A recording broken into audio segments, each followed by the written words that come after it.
नमस्कार। एग्जाम के दिन नजदीक आ रहे हैं और मैथ को लेकर खासकर हमारे बच्चों को जो है प्रॉब्लम रहती है कि मैथ में वो पूरी तरह से तैयार है कि नहीं तैयार है। वो लोग हमेशा डरे से रहते हैं और एग्जाम के दिन तक वो डरे रहते हैं। मैथ का ये डर जो है कैसे निकालें, इसके लिए आज मेरे साथ है डॉक्टर सौरी सिंगला जी।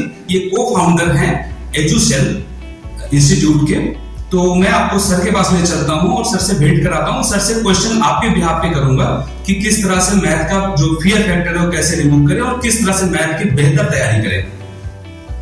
नमस्कार सर। नमस्कार जी। पहले तो जीवन मंत्रा के सभी दर्शकों को मेरा नमस्कार।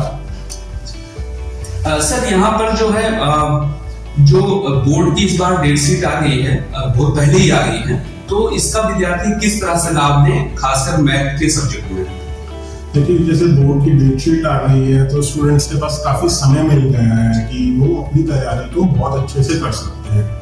तो जैसे मैथ्स है, ठीक है, तो मैथ्स में वो मैथ्स में बार बार प्रैक्टिस करें, तो ताकि वो अपने आप को उस पर्टिकुलर टॉपिक के लिए थोड़ा मजबूत बना सके। सर यहाँ पर जैसे ज्यादातर बच्चों का जो सिलेबस है वो लगभग कंप्लीट होने जा रहा है या हो गया है, तो वो रिवीजन को किस तरह से एक तरह से उसको प्लान करें कि उनका रिवीजन अच्छे से हो जाए और पूरी तरह से कंफर्टेबल हो जाए उस सब्जेक्ट में। देखिए, इस टाइम पे सभी जगह जो सिलेबस है वो कंप्लीट हो चुका है, तो बच्चे जितनी बार उसकी रिवीजन करेंगे, अभी तक सैंपल पेपर सीबीएसई ने भी लॉन्च कर दिए हैं, तो सैंपल पेपर्स को बच्चे करें और भी कहीं किसी माध्यम से उनको सैंपल पेपर मिलते हैं। काफी पब्लिशर्स बुक्स अपने सैंपल पेपर्स देते हैं, वो सैंपल पेपर बात करें, उससे उनको आइडिया लगेगा। एक टाइम बांधे 3 घंटे के समय में और उसको करके देखेंगे क्वेश्चंस को, तो इनसे उनको बहुत अच्छा जो कॉन्फिडेंस है वो आएगा। जैसे बच्चों आप लोग सुन रहे हो, सर का जो फीडबैक है कि मैथ में रिवीजन जो है लिखने से, बार बार एक क्वेश्चन को करने से, बार बार करने से हमारा कॉन्फिडेंस बढ़ेगा। और सर इसमें जैसे आप 4-5 सालों से, वर्षों से आप यहाँ पर कार्य कर रहे हैं एजुकेशन सेक्टर में मैथ को लेकर खासकर, तो बच्चे जैसे मैथ में कॉमन मिस्टेक क्या करते हैं उसमें जहाँ पर उनको ज्यादा ही दिक्कत आती है। देखिए, कोरोना की वजह से जो कई बच्चे थे उनको कैलकुलेशंस में बहुत ज्यादा दिक्कत आती है, ठीक है। तो कैलकुलेशंस के लिए वो सबसे पहले तो अपनी जो टेबल्स हैं, स्क्वायर्स हो गए, क्यूब्स हो गए, इनको थोड़ा सा मजबूत करें। फिर जो उनके बेसिक्स हैं उनको इम्प्रूव करें, उनसे उनकी ना स्पीड बढ़ेगी और उनको क्वेश्चन करने में भी मजा आने लगेगा, तो उससे उनका इंटरेस्ट लेवल भी बहुत अच्छा बढ़ जाएगा और इंटरेस्ट भी बढ़ेगा, नंबर भी उनके अच्छे हैं। जैसे कि जो सर ने कहा, इसको मैं समराइज कर दूं अगर, कि जैसे वैसे मैथ में रट्टा तो चलता नहीं, लेकिन क्यूब, स्क्वायर, इसका वो रट्टा मार सकते हैं। हाँ जी, कर सकते हैं इसका, और ये काफी इजी हो जाएगा। इजी हो जाएगा, उनकी स्पीड भी बढ़ेगी उस चीज से ना जी। तो सर जैसे जो कॉमन मिस्टेक्स होती है इनको कम कैसे करें, मतलब इसको बिल्कुल जीरो पे ला दें। देखिए, ये तो वही बात है ना कि जितनी बंदा प्रैक्टिस करता है, वो ये कहते भी हैं करत करत अभ्यास के जन्मति होत सुजान। तो जितनी वो प्रैक्टिस करेंगे उस पर्टिकुलर टॉपिक की, उतना ही अच्छा रहेगा, जिससे कि मिस्टेक्स जो हैं वो शून्य पे आ पाएंगे। जैसे सर इसमें वैसे तो जो हिस्ट्री है या कुछ जो रटने वाले सब्जेक्ट्स हैं, वहाँ तो शॉर्ट आंसर और लॉन्ग आंसर की बात है। यहाँ पर जैसे ऑब्जेक्टिव टाइप जो आंसर करने हैं, लॉन्ग आंसर करने हैं, उनमें किन किन बातों का बच्चे ध्यान रखें जिससे उनका लॉन्ग आंसर भी कंप्लीट हो और शॉर्ट आंसर में कई बार होता है ना कि लॉन्ग आंसर के शॉर्ट आंसर को भी लॉन्ग आंसर सॉल्व करने लगते हैं, तो किस तरह से वो मैनेज करें।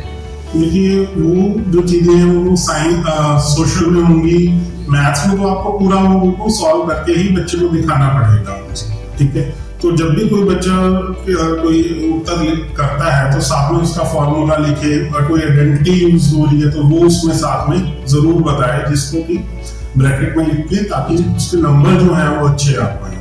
जनरली बच्चे क्वेश्चंस कर देते हैं बट उसकी आइडेंटिटी या फॉर्मूले को एक्सप्लेन नहीं करते, तो वो साथ में लिखना एक बहुत आई थिंक जरूरी है।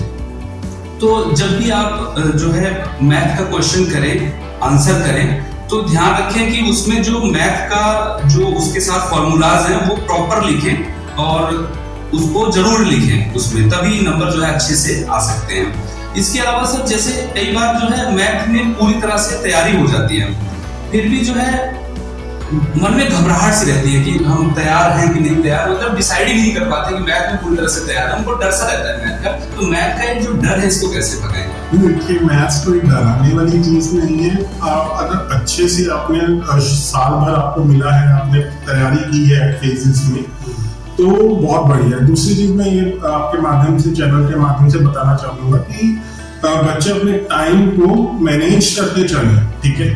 तो अभी भी जैसे 15-20 दिन का समय रह गया है, तो वो चैप्टर वाइज अपने दिनों को डिवाइड करें और ये ठाने की एक दिन में एक चैप्टर हमने रिवाइज करना ही करना है, ठीक है। और उसके बेसिस पे वो 2-4 क्वेश्चन सैंपल पेपर के या किसी चीज के वो करें, तो उनसे कॉन्फिडेंस आएगा और जो ये घबराहट है वो दूर होगी।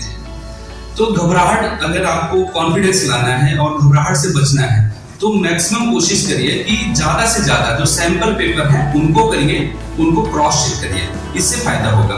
अच्छा सर, जैसे हम पढ़ाई कर रहे होते हैं, बच्चे पढ़ाई कर रहे होते हैं, आज के टाइम में वो गैजेट से भी लगे होते हैं, कई बार गैजेट का यूज करते हैं, कुछ क्वेश्चन के आंसर ढूंढने हैं तो यूट्यूब या जो है कुछ एप्लीकेशंस पे जाते हैं, और जब उस पे जाते हैं तो कोई ना कोई व्हाट्सएप फेसबुक का भी नोटिफिकेशन आया होता है, फिर वो कहीं ना कहीं उनका ध्यान हट जाता है उससे।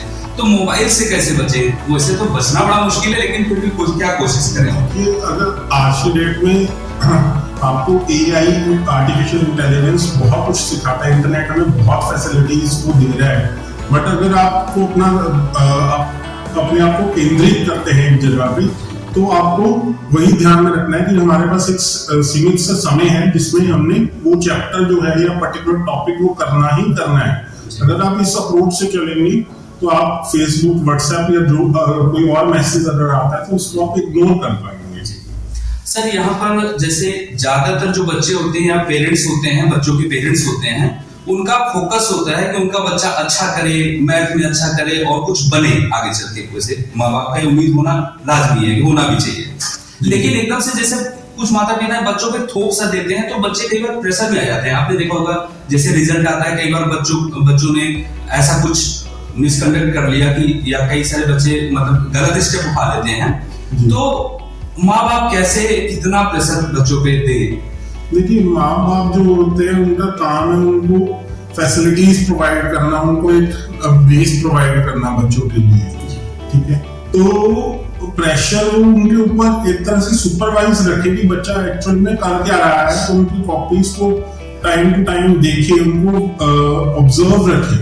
बट प्रेशर इस स्टेज के बच्चों पे पहले ही बहुत होता है, तो ज्यादा प्रेशर देना भी सही नहीं रहता, ठीक है।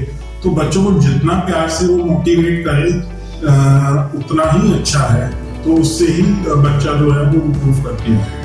सर यहाँ पर एक क्वेश्चन और है कि जैसे जो मैथ का जब एग्जाम लिखने बैठता है, बच्चे के हाथ में पेपर आता है, तो पेपर जब उसके हाथ में आए तो उसको किन किन बातों का ध्यान रखना चाहिए जिससे कि आगे चल के आंसर करने में कोई गलती ना हो जाए? तो एग्जाम पेपर आने पे क्या क्या ध्यान रखना चाहिए? देखिए, पहली बात तो ये है कि बच्चा, जैसे कई बच्चे क्या करते हैं, कैलकुलेशंस बिल्कुल लास्ट पेज पे करते हैं। पेज पलटने में और करने में आपका समय बर्बाद होगा, तो आप पहले ही एक मार्जिन अपना साइड शीट पे बना लीजिए, तो वहां पे कैलकुलेशंस आप करिए, टाइम भी सेव होगा और आपकी कैलकुलेशन वहीं पे दिखती भी रहेगी, ठीक है। दूसरी बात ये है कि जैसे ही आपके पास क्वेश्चन पेपर मिलता है, तो सबसे पहले अगर आपको कोई आइडेंटिटी मुश्किल लगता है, कोई फॉर्मूला मुश्किल लगता है, तो वो आप सबसे पहले अपने आंसर शीट पे लिख लीजिए, ताकि आपको बाद में उसका रेफरेंस मिल जाएगा।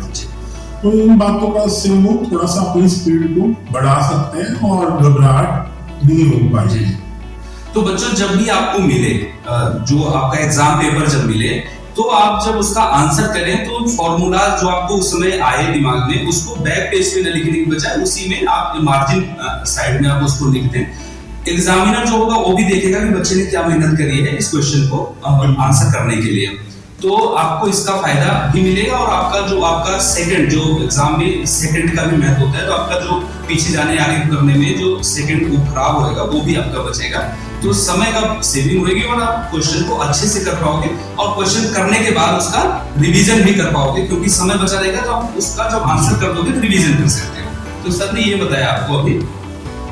और सर बच्चे जब एग्जाम सेंटर पे जाने लगे या एग्जाम सेंटर पे घर से निकलने लगे तो क्या क्या अपने साथ रखें, क्या क्या उनको क्रॉस चेक करके निकलना चाहिए जिससे वहां जाके उनको कोई विसंगति का सामना न करना पड़े? देखिए मैथ्स के लिए तो बेसिक जो ज्योमेट्री सेट है आपका वो होना चाहिए, pen pencil scale rubber pencil even की कई सोचते हैं कि वहां जाके शॉप करेंगे हम, तो पहले आप शॉप करके लेके जाइए, बड़ा स्केल रखिए ताकि पूरी शीट पे आप मार्जिन एक बार में ही बना लें। छोटा स्केल रखेंगे बार बार आप मार्जिन बनाते रहेंगे, 32 शीटें होती हैं, तो इन छोटी छोटी बातों का अगर आप ध्यान रखेंगे तो आपको दिक्कत नहीं आने वाली है। यहाँ पर आपने सुना ही कि जैसे जब स्केल वगैरह छोटे वाले स्केल मत रखो 6 इंच वाला, वो भी रखिए, साथ में बड़ा भी रखिए। तो उससे क्या है कि जो समय है, क्योंकि सर खासकर फोकस समय पे ही कर रहे हैं, क्योंकि मैथ है, समय जितना आपके पास रहेगा उतना बेहतर तरीके से आप किसी क्वेश्चन का आंसर कर पाओगे। सर आपने काफी कुछ समय दिया है और काफी कुछ आप लोगों को जानकारी भी मिली होगी। सर इसके अलावा जो लास्ट में मैं आपसे सवाल पूछूंगा कि कल एग्जाम है, तो आज की रात जो होता है ना कि आज की रात मुश्किल है, तो कल का जो एग्जाम है उसके लिए आज क्या तैयारी कर लें कि बिल्कुल एग्जाम हॉल में जाने से पहले एकदम रिलैक्स हो? देखिए अपने मन को जितना आप शांत रखेंगे उतना ही अच्छा आप मैथ्स में स्कोर करके आएंगे। तैयारी जो है वो पूरे पहले की तैयारी होती है, ऑन द स्पॉट कुछ तैयारी नहीं होती। ऑन द स्पॉट जो है वो डर ही ज्यादा बनता है।